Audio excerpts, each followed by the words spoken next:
মাছকে নিচে যাবো একটু আবার ইয়াগুলো পুরো এই যে চুরি শুটকি দেখতে পাচ্ছেন, শুটকি দেখতে পাচ্ছেন না? আমি আসলে শুটকির নামটা আমি ঠিক করে বলতে পারিনি, যেটা পছন্দ করি এটা বলতে পারি না। তো এইটা দিয়ে আজকে যে বেগুন দেখতেছেন ওগুলো বেগুন সিম রান্না করতে বলতেছে আমাদের। তো কি যে বলি, কি খেস থেকে শুটকি বলে এত দাম, আমি কিছু বোঝে না। শুটকি কি বলেন, শুটকি কি মানুষের খায়, ভালো মানুষে খায়? আমার তো মনে হয় না যারা পেটনি তারা শুটকি খায়। আমি খাই না বলে আর কেউ খাবে না।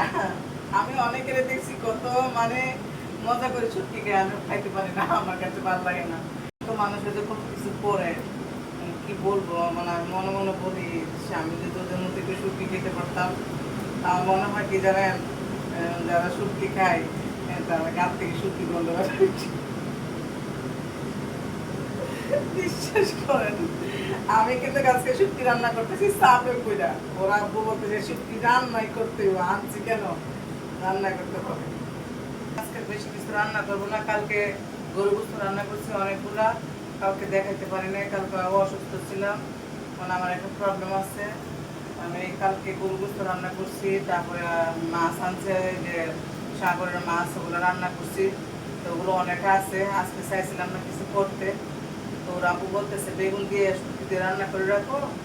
আর আমার ছেলে তো মনে করেন বাসি তরকারি খায় না, মানে আগের দিন রান্না করলে পরের দিন না ধরলো কেউ খাইবে না, বললো যে এটা কালকে। তো আমি এটা রান্না করতেছি না আজকে বেশি কিছু, একটা মুরগি রান্না করবো আর এই শুটকি দিয়া, শুধু শুটকি দিয়া, লোটে শুটকি দিয়া ওগুলো রান্না করবো দুইটা। তো